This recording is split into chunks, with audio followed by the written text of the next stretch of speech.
hubiera hecho eso, entonces yo me pregunto por qué Dios tuvo que desaparecer a todo de esa generación. ¿Por qué lo desapareció todo y por qué no dejó ni siquiera uno? Como lo dejó en el diluvio, como lo dejó en Sodoma y Gomorra.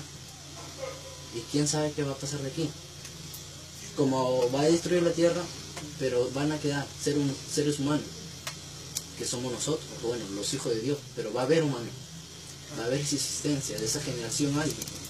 Entonces, ¿por qué no dejó ninguno? ¿Que acaso Dios perdió, como se puede decir? O sea, ¿qué le ganó más a Dios? ¿Quién sabe? O sea, no sabemos, ¿no? La historia del pasado, no sabemos. ¿Quién sabe si Dios los arrebató a los buenos, en ese tiempo los arrebató y solamente los malos murieron? No sabemos, o sea, no se sabe.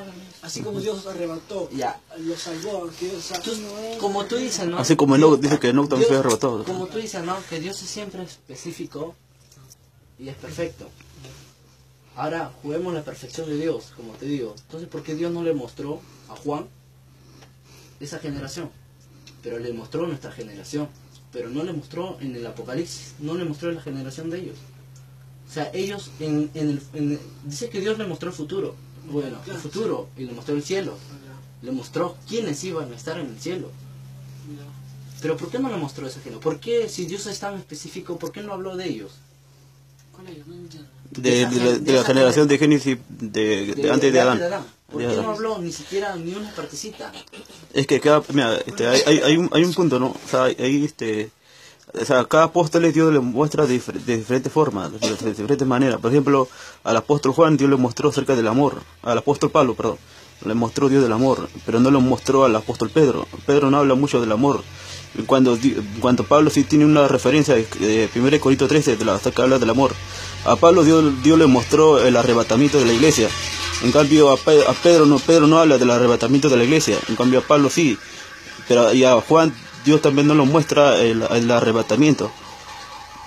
¿Entiendes? A cada apóstol, según su nivel, Dios le muestra de diferentes formas. Pero a Juan le especificó más cosas que a todos los discípulos. Exacto. ¿Por qué? Porque Juan, tú sabes que Juan era el discípulo amado por el Señor, sino él era el discípulo del amor. Y el que estaba cerca a Jesús, y que cuando estaba en la cena, el apóstol Juan se recostaba en los pechos del Señor, porque él era el discípulo del amor. Y se ve claro cuando Jesús fue crucificado y estuvo en la cruz, el que fue a la cruz fue María y Juan. Sí. Entonces ahí se ve claro de que su amor de Juan hacia Jesús era genuino. Y por ese motivo, Dios se lo reveló a Juan, mostrándole el Apocalipsis completo. En cambio. Y entonces, pero acá no me cabe, como te digo, ¿por qué Dios no dejó ninguno entonces en esa generación? Pero como tú dices, ¿quién sabe que se lo arrebató? ¿Y por qué no lo hizo? ¿Por qué no lo hizo con Adán? No, con Noé. ¿Por qué no lo hizo con Lot? ¿Por qué no lo hizo?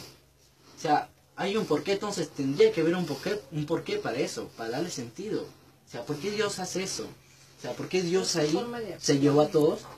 ¿Y por qué en estos tres van a quedar? O sea, ¿qué tuvo que pasar algo para que Dios se ¿cómo se puede? Hay una palabra exacta para eso. Que Dios, o sea, de lo que Él hizo, de nuevo tomó otra decisión para hacerlo. Para tomar lo que Él hizo al comienzo. Algo le hizo cambiar de opinión, o sea, de pensar. ¿Qué tuvo que pasar? ¿Por qué? Por eso hay una pregunta ahí, y eso sería un misterio entonces. ¿Por qué Dios se llevó a todos y no dejó a ninguno?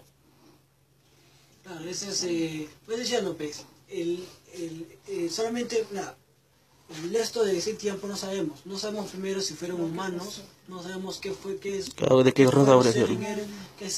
Muchos dicen que existieron los dinosaurios, dicen así, y dicen que hasta dragones subieron. Era de hielo, ¿no?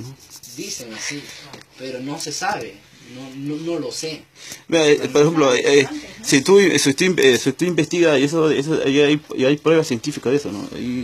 Hay pruebas científicas, pero claro, genuinas, no todos lo tenemos que creer, pero de que ha habido, de que han encontrado restos de dinosaurios, fósiles de dinosaurios, o también de fósiles de criaturas humanoides, o sea, de ¿no? gigantes, o también o criaturas con 6 manos, 6 dedos de los de pies, o como criaturas con 10 dedos de pies, de pies gigantes, y que datan de miles y miles de años antes de la creación de Adán. O sea, y de criaturas, ¿no? Y también hasta incluso también arqueología, ¿no? Arqueología, todo eso, ¿no? Está de elementos, instrumentos que datan de millones y millones de años antes de Adán.